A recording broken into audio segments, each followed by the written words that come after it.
Welcome to the Afternoon Light Summer Series produced by the Robert Menzies Institute at the University of Melbourne. In this summer series, you will hear presentations from our November 22 conference on Coming to Power, Learning to Govern and Gathering Momentum 1943 to 54.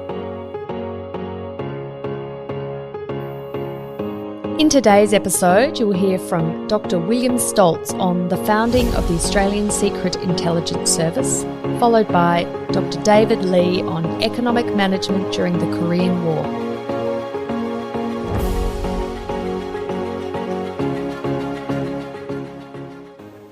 Good morning, ladies and gentlemen. So my presentation today is on a somewhat unknown aspect of the Menzies legacy, the creation of Australia's Secret Intelligence Service, our nation's foreign spy agency, which Menzies established 70 years ago. ASIS is a secret service in the British tradition, which includes the UK's SIS, or Secret Intelligence Service, and other Western spy agencies. It carries out two related yet distinct sets of activities: the stealing of secrets to create intelligence, and the conduct of activities to secretly shape and disrupt external events. The former we call espionage, the latter is typically referred to as covert action. Australian governments carried out secret intelligence collection even prior to Federation, but the idea of a dedicated secret intelligence service, modelled on Britain's MI6, was first advocated to External Affairs Minister H.V. Evatt in approximately 1947. It was suggested to him by an enterprising young military officer named Alfred Deakin Brooks, the grandson of Australia's second Prime Minister. Evatt was unsupportive of Brooks's idea. He and Prime Minister Chifley were distrusting of men who dominated the British intelligence community. They would tussle extensively with MI6, MI5, the CIA in 1947 and 1948 over the issue of Soviet spies in the Australian government. And they regarded the British intelligence services, as being populated by the same type of entitled patricians who had flung Australia's working men against German machine guns in the Great War, or who in World War II conspired with Churchill to withhold Australia's Middle East divisions from returning to the Pacific. The crisis of Soviet infiltration would eventually lead to the establishment of ASIO, Australia's domestic spy agency.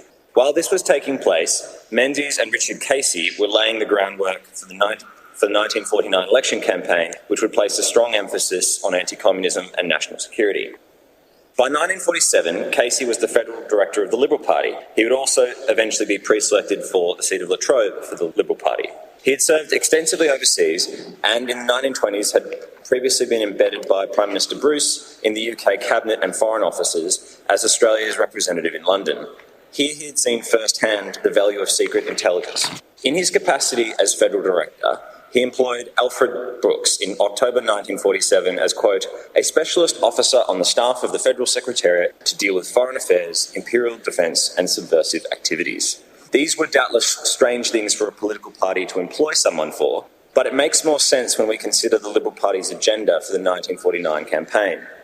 As we've heard, banning the Communist Party of Australia was one of the Liberal Party's central campaign commitments, and the proxy wars and geopolitical tensions of the early Cold War placed foreign affairs, if not front of mind for voters, definitely at the forefront for Menzies, Casey and other Liberal candidates who had held leadership positions throughout the Second World War.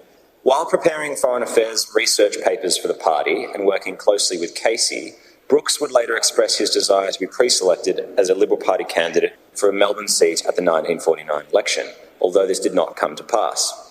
We know that immediately after Menzies' election victory, Brooks advocated directly to Casey and Menzies to set up ASIS in 1950, but it is quite possible that Brooks lobbied for ASIS prior to the election win and while employed by the party. He had forward-leaning in putting the idea to Evatt several years earlier, and it's almost inconceivable that he and Casey, if not Menzies, wouldn't have discussed the general idea of an Australian Secret Service prior to the election. It raises the following question: could the establishment of ASIS have been a secret election policy? Whether Menzies or Casey became firmly settled on the idea prior to being in government or discussed it more widely within the party is thus far unknown. However, I think it's fair to say that establishing ASIS was a distinctly Liberal Party policy, not just because of Casey and Brooks's enthusiasm for the idea, but because it is difficult to conceive that Chifley's government would have set up ASIS if they were re-elected. This is because of the poor relationship Chifley and Evatt had with the British intelligence community, but also Evatt's multiple rejections of the proposal to create an Australian Secret Service. As mentioned, the idea to establish ACIS should be conceived of in the context of a wider agenda of national security reform undertaken by Menzies' government, which included the goal of banning the Communist Party, but also preparing Australia for a Third World War. Upon being elected, Casey was appointed as Menzies' Minister for National Development, not External Affairs, as one might have assumed, given his experience and passion for world affairs. That portfolio went to Percy Spender, so Casey's subsequent leadership within Cabinet for setting up ACIS is a little strange. However, in this portfolio, we need to think of Casey as the minister responsible for preparing Australia for a Third World War. At the time of the Menzies government coming to power, the Malayan emergency was taking place to Australia's near north, and the Korean War would break out shortly after in June 1950. Rehabilitating Japan was also still a huge focus for Australian, British and American foreign policy, and suspicion of what future path Japan might take was still very present. Nuclear weapons were proliferating and advancing at great speed. Australia's capacity to deal with its changing world required the rapid development of its fuel security, port infrastructure, mining and manufacturing, all of which fell into the National Development Portfolio under Casey. So too did policy consideration for Australia developing nuclear technology and infrastructure, remembering at this time Australia adopting nuclear weapons was still a distinct possibility. And the focus on developing Australia was not just about Australia's own security, it was about its contribution to Allied efforts to shape the region. Therefore, by virtue of his portfolio, as well as his past interests, Casey was fixed on issues of strategy and geopolitics, which were closely affected by secret intelligence and covert activity. The importance of ACIS to Menzies' national security agenda is evidenced by the fact that on the same day Menzies introduced the bill to ban the Communist Party of Australia, he meets with Casey, Spender, Philip McBride and Brooks to discuss how to take the idea to the full cabinet. Casey briefed Cabinet on the proposal with the Malayan emergency as the context, describing how a communist insurgency so close to Australia's borders and impacting a Commonwealth territory, there was an urgent need for secret intelligence and covert operations. Cabinet agreed to explore how the agency should be set up with support from MI6, and Brooks is dispatched to the UK to learn how MI6 operates and is structured. At this stage, the exact scope of work and the structure of ACIS is still contested within the civil service. The Department of Defence is initially of the view that any special operations function should rest with the military, while External Affairs is resistant of the need for foreign intelligence altogether, believing that diplomatic reporting should be sufficient. In 1950, Menzies wrote to UK Prime Minister Clement Attlee saying, quote, "I have decided to establish a secret intelligence service which, when organised, will operate in Southeast Asia and in Pacific areas adjacent to Australia. Recent developments in Asia and our near north make this a prudent and urgent measure. I trust that the establishment of an Australian service may in some small measure reduce the onerous worldwide commitments of the United Kingdom." While it would be a small boutique agency, ACIS nevertheless reflected the focus of Menzies' wider foreign policy, which was dedicated to the preservation of British power in the Asia-Pacific and the centrality of British power to the Cold War struggle for the region. In this sense, ACIS was envisaged as an empire agency that would plug into and support the intelligence needs not just of Australia, but of the wider British Commonwealth. Behind this was Australia's larger aspiration to lead in the formation of Commonwealth strategic decision-making related to its region. So, adding more to the intelligence picture would lend valuable decision-making leverage for the Australian government. But while Menzies and the Cabinet had decided in principle to establish ACIS, the structure and scope of the service is contested for a year or so. The key contested details were, should ACIS be responsible for covert action, or should that be with Defence? Should it operate under a Foreign Service Act, as Percy Spender initially suggested? Who should be the responsible minister, Defence or External Affairs? And should ACIS use diplomatic cover, that is to say, operating under the assumed identity of diplomats abroad? These issues were resolved, temporarily at least, when Casey took over as Minister for External Affairs, and he pushes for a final decision on the form ACIS should take. The consensus decision emerged that the Defence Minister, in consultation with the External Affairs Minister and Prime Minister, via a special subcommittee of Cabinet, would be responsible for ACIS's operations. ACIS's officers would operate with diplomatic cover, including British cover, but its budget would be provided by Defence. Menzies finally created ACIS through an order of the Governor-General's Executive Council on 13th of May 1952, not via an act as Spender had suggested. Alfred Brooks is made its first Director-General at just 32 years old. Creating ACIS in this way, via an executive order and not an act, meant that the Prime Minister had it signed into being without informing Parliament. This not only reflected the high secrecy of the service, but also the often unilateral way Menzies wielded the executive power of the Prime Ministership when it came to national security decisions. Menzies did not regard it as necessary for ordinary members of Parliament to know that an Australian secret intelligence service had been established. Indeed, given his suspicions of some members of the Labor Party, he may not have trusted them with such knowledge. However, creating ACIS without legislation had the potentially unlawful result of the government concealing the service's funding in the defence budget to keep it secret from Parliament. Alongside the executive order creating ACIS, Menzies issued an accompanying top-secret directive or charter explaining in more detail the agency's functions. In his first top-secret directive to Brooks in 1952, Menzies outlined that the purpose of ACIS would be the collection of secret intelligence, espionage, and the carrying out of special operations that, quote, afford no proof of the instigation of the government, what we describe today as covert action. Importantly, the directive also instructed that ACIS would work closely with SIS and that Brooks would have direct access to relevant cabinet ministers, essentially allowing him to go around departmental secretaries. ACIS starts small in 1952, initially with 9 officers, but it had extensive access to MI6's intelligence products and stations in the region. ACIS would eventually establish stations of its own, the first being in Jakarta, Tokyo and Bangkok, and another office in Australia for debriefing returning expatriates. Casey would initially revel in being in charge of this agency. On his travels abroad, MI6 found Casey to be the most enthusiastic visitor, and he frequently hosted visiting MI6 and CIA officers at his farm in Berwick, where it was rumoured that he allowed ACIS to use his private airstrip for unregistered black flights. As ACIS expanded, it created a covert radio station outside Darwin in 1953 to receive encoded communications and, over time, support the interception of neighbouring countries' signals. By 1954, ACIS had 19 intelligence officers and 22 supporting staff. Its close relationship with MI6 was added to with the first CIA liaison officer assigned to ACIS. Despite its steady growth, Brooks would run into trouble with his bureaucratic counterparts almost immediately. These particularly included Frederick Shedden, Secretary of Defence, Alan Watt, Secretary of External Affairs, and Arthur Tang, the Deputy Secretary of External Affairs. The main issues at play were responsibility for ACIS's funding and its use of diplomatic cover. ACIS had a somewhat confusing structure. It resided in the Department of Defence under the cover of a Central Plans section, and it had its funding hidden in the defence budget. But its officers were to work abroad out of British and Australian embassies and high commissions while using diplomatic cover, but they would often only be accountable to MI6 officers. Initially, this structural separation from ACIS was looked on as a good thing from the Mandarins of External Affairs and Defence, who wanted little to do with ACIS. But this would quickly change. Alfred Brooks was a remarkable man. His experiences of Australia's region during the war made him incredibly worldly for his age. He was confident, cool under pressure, and charismatic, many of the features of an effective spy master. However, his desire for swift action meant he chafed against the hierarchy of the civil service, and his preference for relying on his personal relationships with Casey and Menzies put him offside with those departmental secretaries who were technically his superiors. In his contest with Defence and External Affairs, Brooks directly complained to Menzies about the institutional rivalry.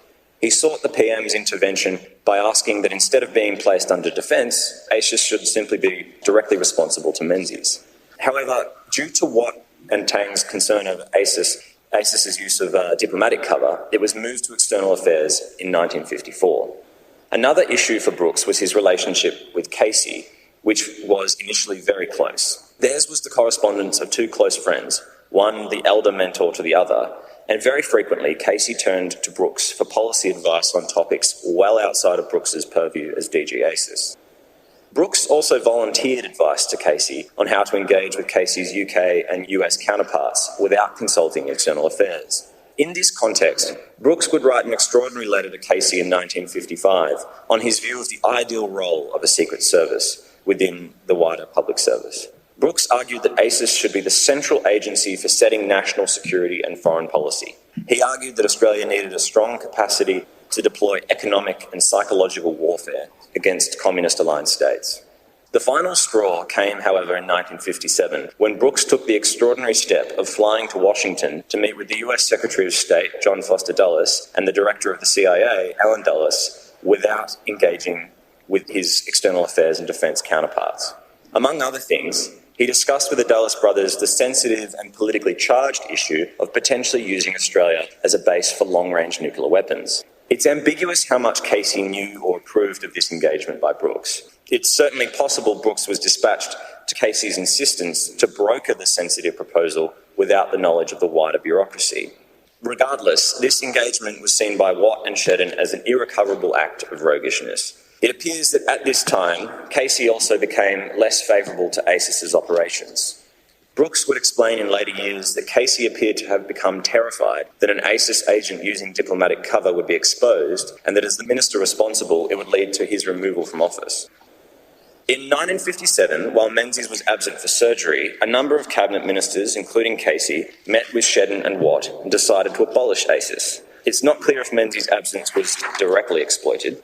What proceeded was a flurry of activity in Canberra, London and Washington to prevail upon Menzies and save ACIS at the 11th hour. The DG of ASIO, Colonel Charles Spry, an old friend of Brooks, argued vehemently to keep ACIS, but with important restructuring, which included the sacking of Brooks. Meanwhile, Australia's ambassador to DC, Casey's old rival Percy Spender, was informed by the US State Department of their grave concern at Australia's decision. The CIA directly lobbied Casey against the disbandment. The strongest lobbying, however, came from MI6.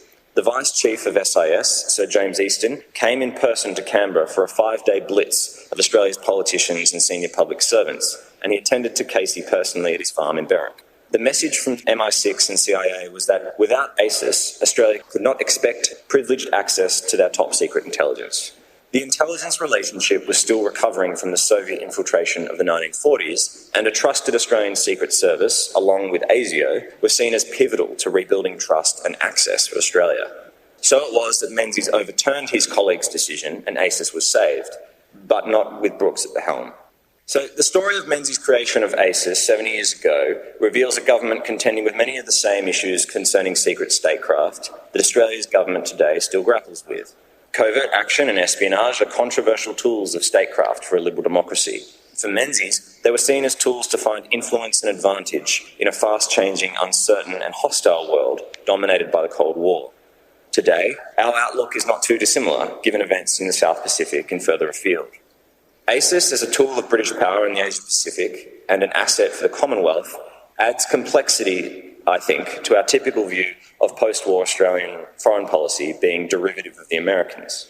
The modern-day separation of intelligence and policy is very far from Brooks's view that the clandestine services, as he called them, should be at the centre of policy-making.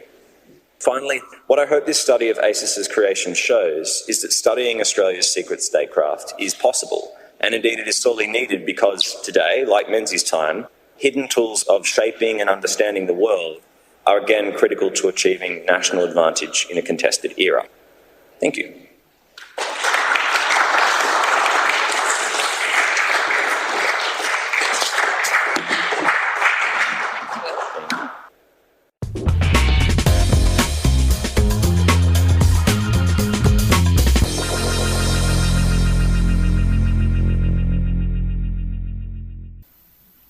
The victory of the Liberal Land Country parties in the 1949 election had much to do with growing popular resentment about wartime economic controls, which many people thought had gone on too long. And this was only accentuated by, as we heard yesterday, the attempt to nationalise the banks. So Menzies came to power in 1949 on a platform to dismantle as much as he could wartime controls and encourage a greater degree of free enterprise. Having come to power, the two hallmarks of the Menzies government's economic policy during the Korean War period from 1950 to about 1953 were first its full acceptance of the Keynesian principles of macroeconomic management developed in the early Menzies, then the Curtin and the Chifley years. The second aspect of his management was his pragmatism in being prepared to reintroduce some controls in the economy, including some that were contrary to the government's rhetoric and its basic political instincts. And the introduction in 1952, a comprehensive regime of import licensing, which is introduced as a temporary measure, an emergency measure, actually goes on through the whole of the 1950s. And this is the most salient example of this pragmatism. And although this is going beyond the chronological scope of this conference, the real ending of the wartime era of economic controls, which go from 1940 through the 1950s, was with the abolition of import licensing in February 1960. And indeed, there are three measures that the Menzies government takes, first being the 1957 Commerce Agreement with Japan, second being the abolition of import licensing, and the third being the end of the iron ore export embargo at the end of 1960. These three measures taken together, I think, are comparable with the Hawke government's 1983 floating of the dollar in reorienting the Australian economy in a more open and outward direction. But going back to the Second World War, a range of economic controls are introduced and accentuated in the Second World War. Things like export controls on butter, they were introduced to make sure there's enough butter to be exported to the United Kingdom. And that in turn meant rationing of butter for Australian consumers. Import controls were also introduced early in the Second World War, and they're kept in the period after 1945 for dollar imports. And of course, during this period of the 1940s and through the 1950s, sterling, the pound sterling, is not readily convertible into the dollar. And the shortage of dollars means that there has to be rationing of certain dollar goods. And in no area was rationing more resented than petrol. So just by way of background, at the end of the Second World War, Britain comes out of the Second World War virtually bankrupt and has to go cap in hand to America to borrow $3 billion to keep its economy going. The Australian wartime experience was much more favourable because we had a good war in terms of benefiting from Lend-Lease from America and benefiting from the spending of American soldiers in Australia, which means that we build up our reserves. And unlike in the First World War, we come out of the Second World War with no debt, but rather with our international reserves enhanced. But Britain, on the other hand, has to borrow from America and accept conditions that the Americans impose, one of which is to make sterling convertible with the dollar by 1947. The British do that with disastrous consequences for their economy, and they've got to rapidly reinstate measures to stop that convertibility. 2 years later, the British economy is still suffering a shortage of dollars, and in those circumstances, Britain devalues the pound and Australia follows suit. And Britain also institutes, again, rationing of petrol and asks Australia to do the same. So Chifley is asked by the British government to do that, and he agrees to do it. And I think this is really the straw that breaks the camel's back in terms of the coming election. Menzies promises not to introduce this rationing. He believes, as it proves rightly, that Australia doesn't need to have this rationing. He goes on to win the election in 1949. And ironically, Menzies reverses the situation in 1940 when Menzies had introduced petrol rationing as a wartime measure and Curtin had criticised that and benefited from it. So having won the election in 1949, he successfully, Menzies, does not ration petrol. Also, he goes to America in mid-1950 on a significant mission. This is just a photograph that illustrates the petrol rationing issue of 1949. But Menzies goes to America, amongst other things, to try to borrow large amounts of American dollars from America. And the World Bank agrees to this. This is a real coup for Menzies. He gets the World Bank, called the International Bank for Reconstruction and Development, to lend Australia $100 million, the largest ever loan extended by the World Bank to that time to Australia. And this enables Menzies to overcome some of the difficulties of the dollar shortage by being able to use the dollars to import valuable dollar goods, things like agricultural machinery and other important items, which helps Australia in turn to beef up its agricultural production. Mid-year, just as Menzies goes to America, the Korean War breaks out, and this poses a significant challenge to the Menzies government's objective of progressively dismantling the controlled economy. As the government commits Australian forces to the Korean War, Menzies is also preparing to send another expeditionary force to the Middle East in the event that a global war breaks out. So in December 1950, with a global war looking possible, he sets up a National Security Resources Board to help advise the government about balancing the civil and military economy. And one of the things that comes out of this is that on the advice of the Treasury and the National Security Board, the government reintroduces capital controls under the Defence Preparations Act. Now, by early 1951, we're in the midst of a wool boom in Australia. This wool boom comparatively was bigger than the mining boom of the 2000s in terms of the terms of trade, which means the amount of things that you could buy for a given amount of imports. So there's an incredible increase in the price of wool, a lot of currency coming into the country, people are spending more, and that puts pressure on inflation. So with inflation ramping up, and Menzies has promised to, amongst other things, try to restore value to the pound, the government introduces the horror budget of 1951. It's called the horror budget because it was a brave political step to increase taxes and reduce spending. So the Commonwealth Bank raises interest rates and Treasurer Arthur Fadden runs a budget surplus. Now, historian Greg Whitwell, who's written a major book about the Treasury, has described this budget as an event of major significance in Australia's budgetary history, for the budget represented the first explicit use of fiscal policy for anti-cyclical purposes. The budget was Keynesian in practice, principle and spirit, and openly so.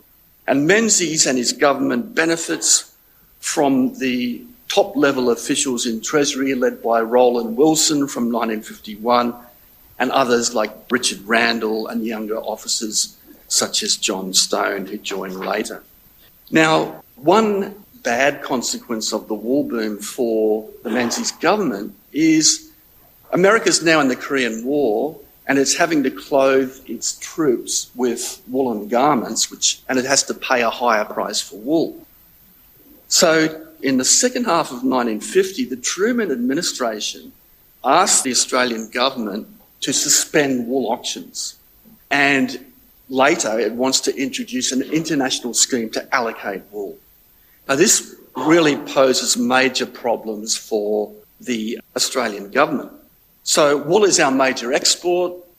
We export about 85% of our production of wool, and wool accounts for more than half of our external income.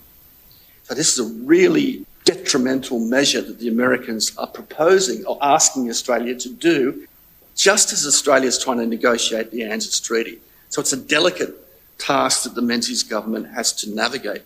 And what happens is that John McEwen, who's the Minister for Commerce and Agriculture, and his Departmental Secretary, John Crawford, helped the government to resist successfully that request by America. So they're able to delicately handle it, to persuade the Americans not to do it, and at the same time go ahead and negotiate the ANZUS Treaty. But just as you have this extraordinary wool boom in 1950-51, you have then in late 1951 a precipitate dropping of the price of wool. So it goes up in a tremendous way and then drops precipitately. And that means that you have much less international reserves. They're being exhausted at a rapid rate because Australians are spending more money, buying more imports, and it looks as though it might even be the case that our overseas reserves may be entirely exhausted. Now, these are the days not of floating exchange rates like we have now. Under the Bretton Woods Agreement, exchange rates are fixed. Australia's already devalued once in 1949. It doesn't want to do it again. So what can the government do? It can't risk its overseas reserves being depleted, doesn't want to devalue, What it does is it goes back to wartime precedent and looks at the import licensing that had been introduced during the Second World War and decides to reintroduce it in 1952. Across-the-board import licensing that applies to all imports. Now, as I said, regarded as a temporary expedient, but it ends up lasting for the whole of the 1950s. And it's really essential for the Menzies government's economic management because the narrow or relatively narrow basket of exportable commodities, things like wool, wheat, meat, are limited firstly. They're subject to seasonal variations. They're also subject to changes in prices. They're also, in cases like wheat, subject to unfair competition from countries like the European countries and from the US in a way which introduces in 1954 a measure to help developing countries by giving them subsidised wheat. So all these things means that Australia introduces import licensing in 1952 and then has to continue it right throughout the 1950s. It's managed by the Department of Trade and Customs, one of two trade departments, and, as I said, lasts right through the 1950s. I know we're pressed for time. I'll just conclude with a number of observations about import licensing. So it's run by the Department of Trade and Customs between 1952 and 1956.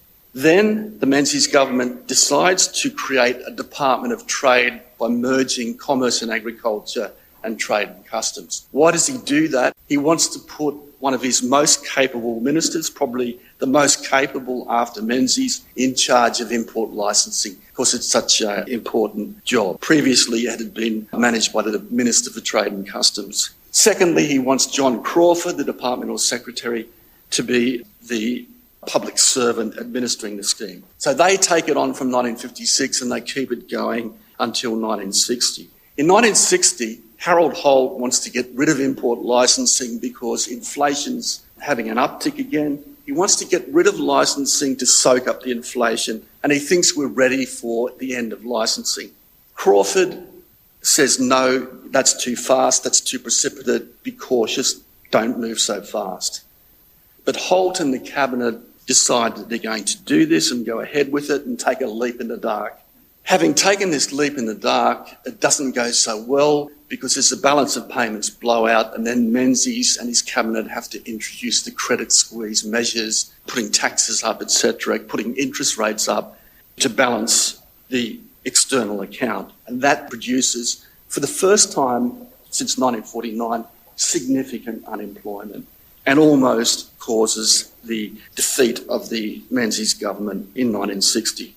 But really, the Menzies government's able to successfully, in the end, getting rid of import licensing for a number of reasons, one of which is the mining boom, which kicks off in 1960 because of Menzies' bold measure to get rid of the export embargo on iron ore. And these measures institute a new sort of more open era in the Australian economy. And I'll leave it there. Thank you very much.